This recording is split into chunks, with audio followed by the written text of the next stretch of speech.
இந்த அம்மா தான் இருக்காங்க. நீங்க முன்னாடி போங்கம்மா. சைலண்ட் தம்பி. கொஞ்சம் பின்னாடி வந்து போங்க. ஜூம் பண்ணிக்கங்க. ஏமா அந்த சைடுக்கு போங்க. நாங்கம்மா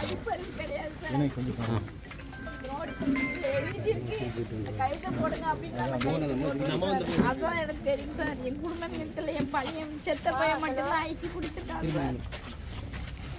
அவன் தான் படிப்பான். இங்கிலீஷ் மட்டும் தான். அவன் தான் சயின்ஸ் போட்டு காலையில கூட்டு போயிட்டாங்க. ஆனா எங்களுக்கு தகவல் தெரிஞ்சது வந்து சாயங்காலம் வீட்டுல இருந்து வந்து கூட்டு போயிருக்காங்க. இல்ல வீட்டுல இருந்து 5 மணிக்கு இப்ப வேலைக்கு போனான் காலையில. ஆமா. அதுக்கப்புறம் எந்த டைம் நான் போன் அடிக்க போன் எடுக்கவே மாட்டேக்கான்.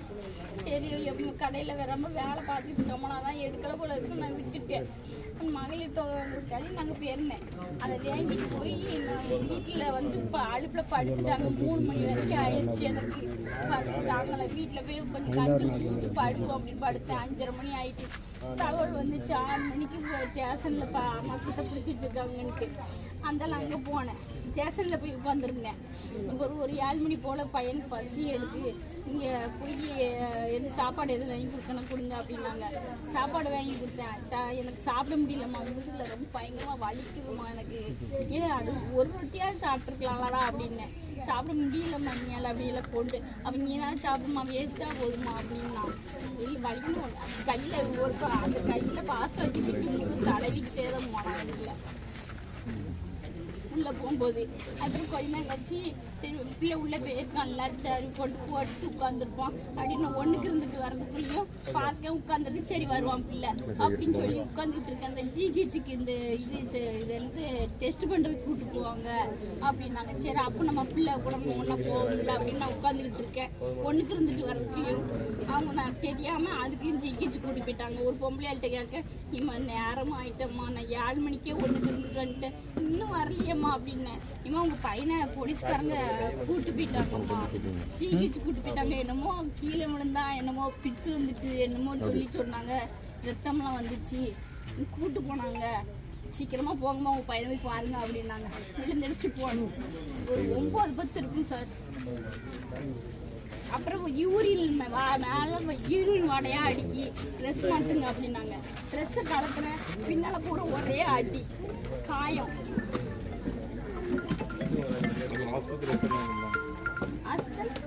உடனே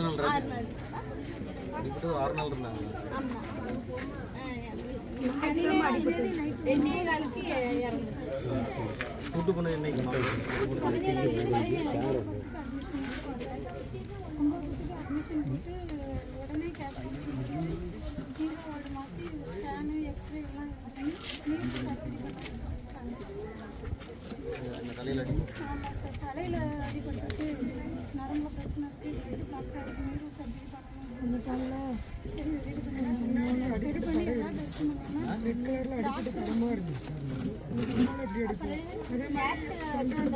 டெஸ்ட்டில் வச்சிருந்த பாடியை வந்து நாங்கள் முன்னால் வந்து போராட்டம் பண்ணிக்கிட்டு இருக்கோம்.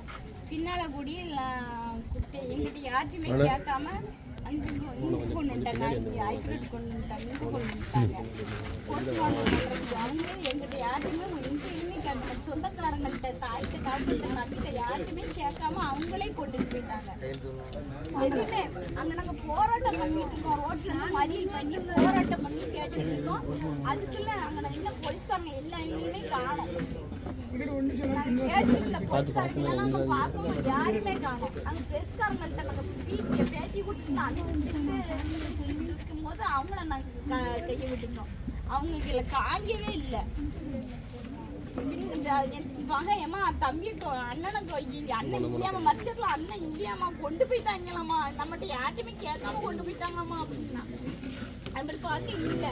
அதில் டாக்டர் சீட் சயின்ஸ் டாக்டர் இருக்காங்களா அவங்கள்ட்ட போய் சார் எங்கள் பிள்ளையோட பாடி இங்கே வந்து ஆகணும் உடனே வரணும் எங்களுக்கு ஆனால் வருமா வந்து ஐஸ் இதில் ஃப்ரீசரில் வச்சுருப்போம் நாங்கள் வந்து அதுக்கப்புறம் பார்த்துக்கலாம் அது கொண்டு போ, அதான் நான் அந்த உதவியை தான் நான் பண்ண முடியுமா அப்படின்னு சொல்லி அந்த டாக்டர் சார் சொன்னாங்க.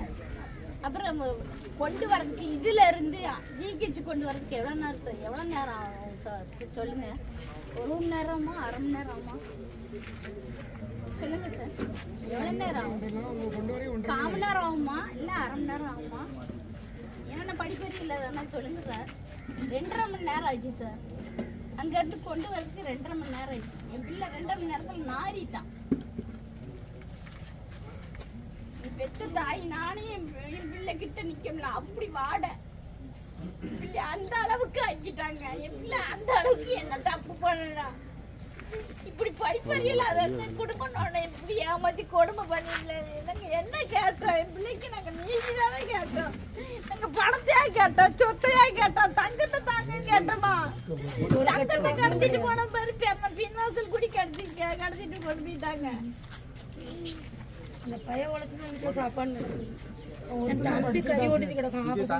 அவரும் படிப்புக்கு அவரும் ஒரு அவனுக்கு டிங்ஷனையும் கொடுத்து அவனை வேற கையெழுத்து போட வச்சிருக்காங்க. அவன் என்னத்தை போட்டு போட்டானா அதுவும் தெரியல. இப்போ வந்து எங்க 3 பேர்த்தையுமே ஏமாத்தி எங்களை கையெழுத்து வாங்கிட்டாங்க. நான் சம்மதிக்கவே இல்லை. என் பிள்ளைய வாங்குறதுக்கு நான் சம்மதிக்க இல்லை. இது எங்க நான் சொல்வேன்? ரிப்போர்ட் வரணும். நீ எதுக்கு பின்வாசல் கூடிய நீ எதுக்கு கூப்பிட்டு போனாங்க? தெரியாம கூப்பிட்டு போங்க, பத்திரமா கூப்பிட்டு போங்க, யாரும் பாத்துறாம அப்படின்னு நீ சொல்லி என்னை கூப்பிட்டு வந்து விட்டு போனாங்க. ஒரு பையன், என் பொண்ணு வந்து என் மைனி பொண்ணு இருக்கா, அவ தான் என்னை கூப்பிட்டு போனா. அவன் கூப்பிட்டு வர மாட்டாளா என்னைய? 2 பசங்க. என் உழைப்பாளி பிள்ளை போயிட்டான். அவங்களுக்கு எங்க குடும்பத்துக்கு சோறு போட்ட பிள்ளை போயிட்டான், மறந்துட்டான். சின்ன பையன் பெயிண்ட் அடிக்க வேலைக்கு போவான். இங்கே இருப்பான், அங்கே இருப்பான். கேஸ் இருக்கு, அதனால வாய்தா போவான். அந்த வாய்தா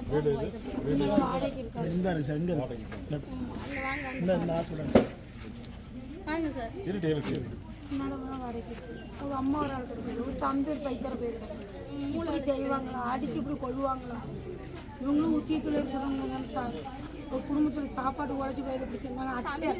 ஐயா நம்ம கைத்து போடுவோம், நம்ம தம்பியை ஏமாத்த போறோம் நம்மள அப்படின்னு கைத்து போட்டேன் நான்.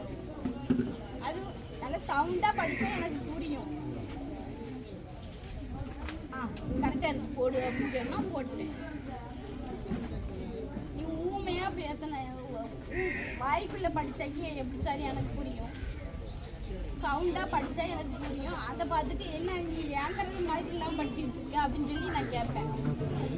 நான் கேட்கறது நான் தானே சார்? கரெக்டா பேசுறேன்னா இல்லை எனக்கும் மெண்டல்னு சொல்ல போறாங்களா?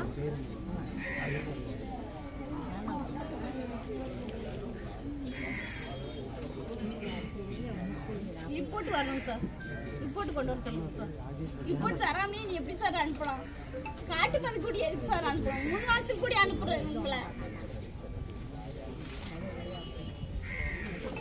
என்னையும் என் பிள்ளைய கடத்தி கொண்டு கொண்ட மாதிரி என்னையும் கொல்ல பார்த்தாங்களா? அப்போ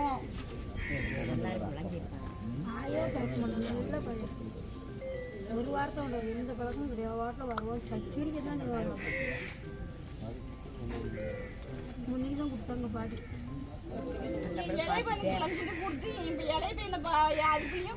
பேட்டி கொடுக்காங்க அப்படின்னு சொல்ல வச்சிருக்காங்க. அதுக்குள்ளயும்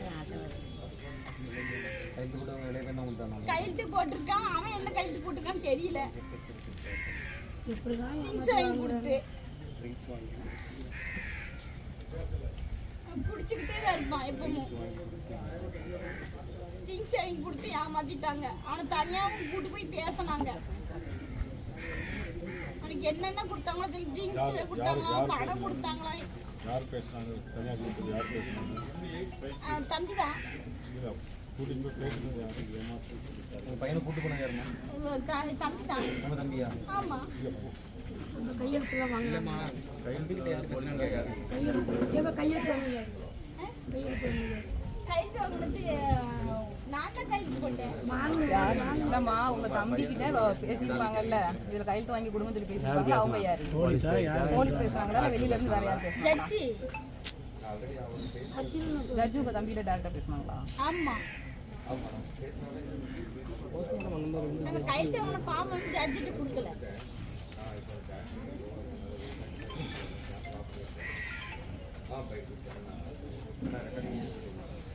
ஏமாத்திட்டாங்க சார், கலந்தானம் பண்ணிட்டாங்க சார், நம்பிக்கை துரோகம் பண்ணிட்டாங்க சார். நம்பி கையெழுத்து போட்டேன் சார். எனக்கு படிப்பறிவு கிடையாது சார்.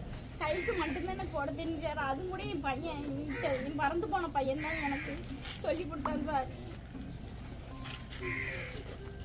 குழுவுகளுக்கு அதுக்கு அதெல்லாம் லோன் எடுக்கிறதுக்காண்டி எனக்கு சொல்லி கொடுத்தான் என் பையன். அதை வச்சு நான் கையெழுத்து போட்டு பழகினேன். பண்ணுங்க சார், ஏதாவது ஏமாத்திட்டாங்க சார். திரு நாகராஜ் அவருடைய புதல்வர் திரு அருணாச்சலம் என்பவரை அதிகாலை 6 மணிக்கெல்லாம் வீட்டில் வந்து அழைத்து சென்று போலீஸ் முதுகுல நல்ல தடியடி நடத்தியிருக்கிறார். ஒரு சாதாரண ஒரு சிறு வயது இளைஞனை காவல் நிலையத்துக்கு அழைத்து சென்று தூத்துக்குடி சவுத் காவல் போலீஸ் ஸ்டேஷன்ல வச்சு அடிச்சிருக்காங்க. பிற தலையிலையும் அடிபட்டு இருக்கு. அதனுடைய விளைவாக அவர் ஆஸ்பத்திரியில் அனுமதிக்கப்பட்டிருக்காரு. காலையிலிருந்து போன பையன் திரும்பவே இல்லைன்னு பெற்ற தாய் இங்க இருக்கிற இந்த அம்மா வந்து போன் பண்ணி தேடி இருக்காங்க. பிறகு சாயங்காலம் தான் காவல் நிலையத்துல வந்து இருப்பதாக சொல்லி பிறகு காவல் நிலையத்துல போய் பார்த்த உடனே அவர் வெளியே பாத்ரூம் போயிட்டு வர்றதுக்கு முன்னாடியே அங்கிருந்து அழைத்து வேற இடத்துக்கு கொண்டு போயிருக்காங்க. பிறகு இந்த தாய் கதறி அழுது எங்க இருக்காங்கன்னு கண்டுபிடிச்சு ஆஸ்பத்திரியில் இருப்பதாக சொல்லியிருக்காங்க. பிறகு ஆஸ்பத்திரியில போய் பார்த்தீங்கன்னா அவர்களுக்கு முதுகுல நல்லா அடிபட்டு முதுகு ரத்த காயம் இருந்திருக்கு. தண்டுவடத்துல அடிபட்டு இருக்கு. இந்த பெற்ற தாய் தான் கதறி அழுது அவங்க ஆஸ்பத்திரியில தொடர்ந்து சிகிச்சை இது பண்ணியிருக்காங்க. பிறகு தலையில அடிபட்டதுனால அவங்க மூளையில பாதிப்பு ஏற்பட்டு ஒரு ஆஸ்பத்திரியிலே பரிதாபமாக இறந்து போயிருக்காங்க. அந்த அருணாச்சலத்தின் உதவினால தான் அந்த குடும்பமே தன்னுடைய வாழ்நாளை கடத்தி கொண்டிருந்திருக்கிறது. அந்த மாதிரி ஒரு சூழ்நிலை காவல்துறை இவ்வளவு அத்துமீறி வீட்டில் இருந்த நபரை எடுத்துக்கொண்டு போய் இந்த மாதிரி அடித்து கொண்டிருக்கிறார்கள். இதற்கு தகுந்த நடவடிக்கை எடுக்க வேண்டும். சம்பந்தப்பட்ட காவல்துறை அதிகாரிகள் மீது தகுந்த நடவடிக்கை எடுக்க வேண்டும். இந்த குடும்பத்திற்கு கண்டிப்பாக ஒரு இழப்பீடு கொடுக்க வேண்டும். இது தொடர்ந்து நடைபெற்று வந்து கொண்டிருக்கிறது. சமீபத்தில் நார்வேயில் சிறையில இருந்த ஒருத்தன் இதே மாதிரி காவல்துறை அடித்து அவர் இறந்திருக்கார், சபரிவர்மன். இது 2வது நிகழ்ச்சி அல்ல, தொடர்ந்து நடைபெற்றுக் கொண்டிருக்கிறது.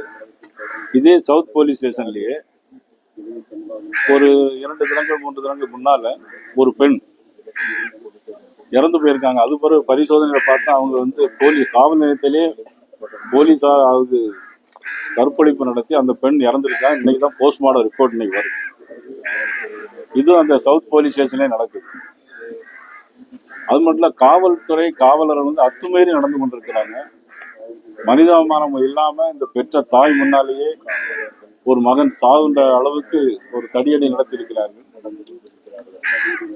முன்னாள் சட்டமன்ற உறுப்பினர் இப்பொழுது சட்டமன்ற உறுப்பினர் மார்க்கண்டேயனை கைது செய்யும்போது கூட காவல்துறையினர் வந்து நாக்கை துரித்து கொண்டு பிரஸ் ரிப்போர்ட்டை ஒழுங்காயிரி அடி போட அப்படின்னு சொல்லியிருக்கிறாங்க. இந்த மாதிரி அத்துமீறல்கள் தொடர்ந்து நடைபெற்று வந்து கொண்டிருக்கிறது. நான் ஏற்கனவே பல பிரஸ் மீட்லயும் பல இடங்கள்ல நான் சொல்லியிருக்கிறேன்.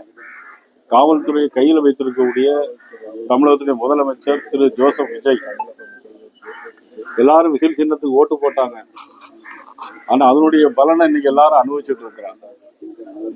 அமைச்சர்கள், சட்டமன்ற உறுப்பினர்கள் ஜனநாயகம் படம் பார்க்கறதெல்லாம் இருக்காங்க தவிர வாக்களித்த மக்களுக்கு தங்களுடைய உரிமைகளை பெற்றுத் தருவதில் அக்கறை செலுத்தவில்லை. இதை பொதுமக்கள் பார்த்து கொண்டிருக்கிறார்கள். பண்ணிட்டு ஜாலியா படம் பார்த்துக்கிட்டு இருக்காங்க தியேட்டர்ல உட்காந்து. அவங்களுக்கு மனசாட்சி இல்லையா? இவ்வளவு அழகா உட்காந்து கை தட்டி விசில் அடிச்சு அந்த விசில் சின்னத்துக்கு போட்ட விசில வச்சு அவங்க நல்ல அழகா படம் பார்த்துக்கிட்டு இருக்காங்க. விசில் அடிச்சு படம் பார்த்துக்கிட்டு இருக்காங்க. வீடியோல நான் பார்த்தேன். இந்த இப்படி பண்ணலாமா? இதே அவங்க பொண்டாட்டி பிள்ளை செத்துருந்தாக்கி இங்க இப்படி விசில் அடிச்சு தியேட்டருக்குள்ள உட்காந்து இந்த அமைச்சரு படம் மாத்திக்கிட்டு இருப்பாரா? துண்டா போட்டு உட்காந்து படம் மாத்திக்கிட்டு இருக்காரு. அவனுக்கு நல்ல புத்தி இல்லையா? கேக்க அவன் கோடியா கொண்டு வந்தாலும் என் கொட்டினாலும் எனக்கு தேவையில்லை.